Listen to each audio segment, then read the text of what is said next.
tarot has been in practice for 3,500 years, you guys, all over the world.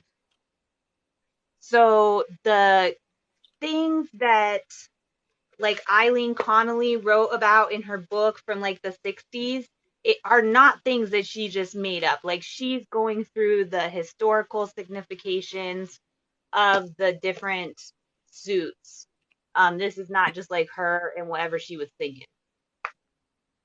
So for Pentacles, the main thing that I look at that is like I want to remember is like the one encompassing idea, and she'll go over that a lot in the book, is the key. She calls it the key. So the suit key for Pentacles is money interest. Money interest to me is like the main idea, the suit key, which would be everything that every single card has to do with something involving money interest. Like that's the underlying theme of all the pentacles.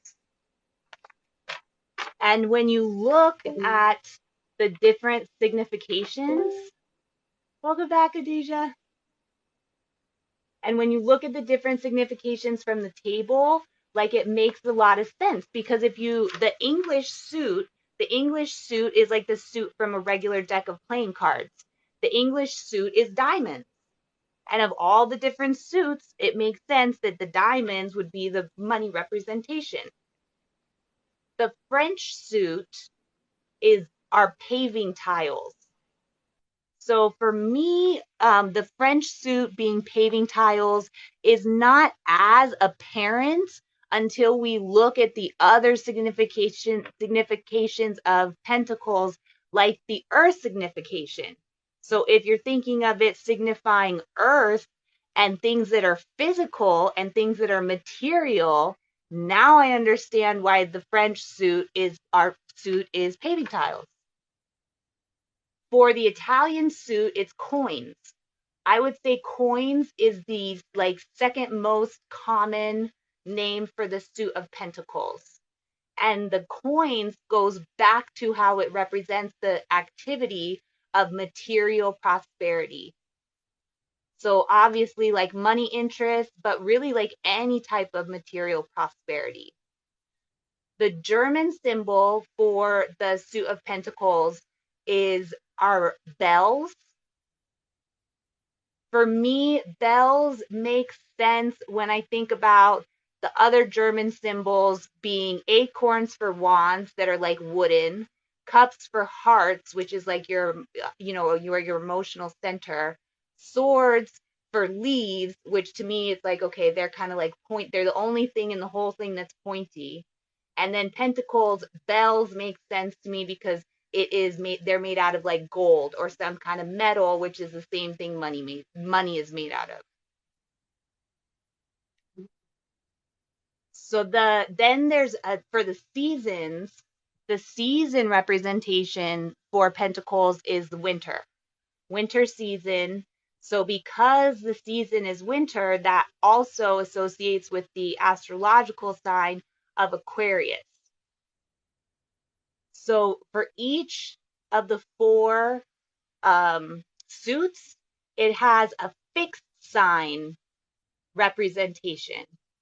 So each individual card is going to have more specific astrological significations, but each suit will be represented by a single fixed sign. So the cardinal point being east, the sacred name where it says that on there, I didn't put it on this because I don't go into the Kabbalah very much, but that's referring back to the Kabbalah and the different letters. If you read this book, she'll go into it like extensively for you. I won't. You can read this book if you want to do all the Kabbalah stuff really in detail. She does a lot. The sacred word is again the letter. So hey or he, that's the Kabbalah representation. The esoteric force is physical manifestation of transition. So I kind of understand that when I look at the other physical forces of like wands, male active force, and that being fire, cups, female passive force being water, swords being air, union of above forces, which is like in the air, and then pentacles, physical manifestation of transition. That physical manifestation is where it's represented by the body and all the things that are grounding and earth element oriented. So that's where I look at it, because it's the only one of all of those like esoteric forces that is associated with the earth element and grounding and the physicality of the pentacles. Then in mythology, it's represented by the gnome, which I think is very interesting. I mean, I look at the gnome and it makes sense with it being like a very earth element oriented mythological creature. And then I love knowing that because I see like that is a mythological association that's gone back in time. And I see that in a lot of modern decks. I think it's kind of cool for some modern decks. And then the ancient Celtic association is body. And then the alchemical association is salt. And then the junction, which is like where it is in your body, like what part of the human being does it encompass, is like physical sensation. Which again, like even the salt and the physical sensation goes back to that ancient Celtic body representation associated with both earth and pentacles.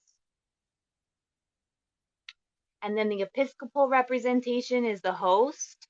Don't know much about that. The activity is material prosperity. So like what the pentacles brings you is every single one is about material prosperity, not necessarily in a positive way and not necessarily about money. I think that like the Muse deck is not how it calls it materials, because it's not necessarily about specifically money, but it's all the things that are going to sustain you.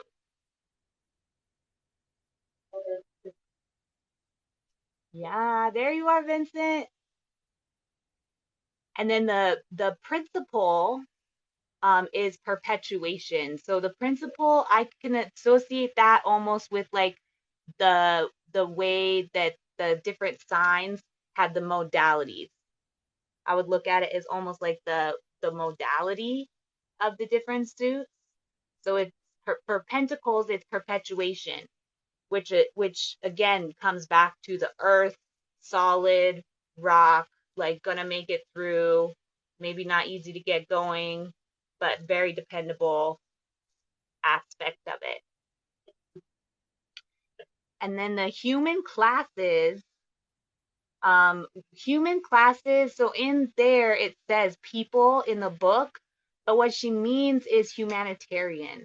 Human classes, so the other ones are like intellectual, professional, warrior, and then the pentacles would be the humanitarian.